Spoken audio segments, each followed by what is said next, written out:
Excise పోలీసుల దాడుల్లో సారాయి బెల్లం పట్టివేత. నారాయణపేట మండలం పేరపల్ల, మిదితాండ, కోటకొండ గ్రామాల్లో ఎక్సైజ్ అధికారులు నిర్వహించిన దాడుల్లో 4 లీటర్ల సారాయి స్వాధీనం చేసుకున్నారు. నారాయణపేట పట్టణంలోని 2 కిరాణా దుకాణాలపై దాడులు చేసి 2 కిలోల బెల్లం సారాయి తయారు చేసేందుకు వాడే 3 కిలోల నవసాగరం స్వాధీనం చేసుకున్నట్లు ఎక్సైజ్ జిల్లా ఎక్సైజ్ టాస్క్ ఫోర్స్ అధికారిని కవిత తెలిపారు. 4గురిపై కేసు నమోదు చేశామని చెప్పారు.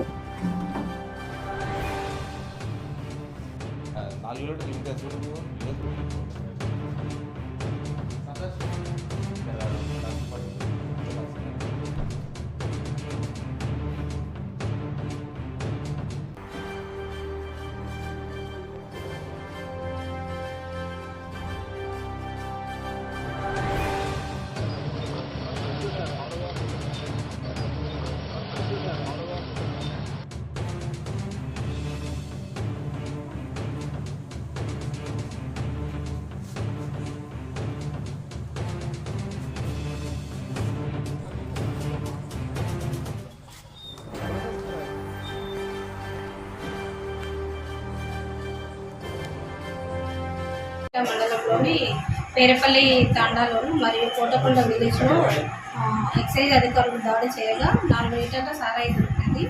వారిని ఎంక్వైరీ చేయగా వాళ్ళు సారాయి తయారు చేయడం కోసం వాడే బెల్లమును నారాయణపేట టౌన్లోని కిరాణా షాప్స్ నుంచి తెస్తున్నామని వాళ్ళు ఇన్ఫర్మేషన్ ఇవ్వడం జరిగింది. ఫర్దర్గా ఆ ఇన్ఫర్మేషన్ బేసిస్ మీద మేము ఆ టౌన్లో ఉన్న కిరాణా షాప్స్ మీద రైడ్ చేసినప్పుడు ఒక 2 కిరాణా షాపులలో మనకి ఒక 20 కాటన్ల బెల్లము, అంటే టోటల్ 360 కేజెస్ బెల్లము, ఒక 3 కేజీల నవసాగరము, 4 లీటర్ల సారాయి, తర్వాత 4 మనుషులను అదుపులోకి తీసుకోవడం జరిగింది.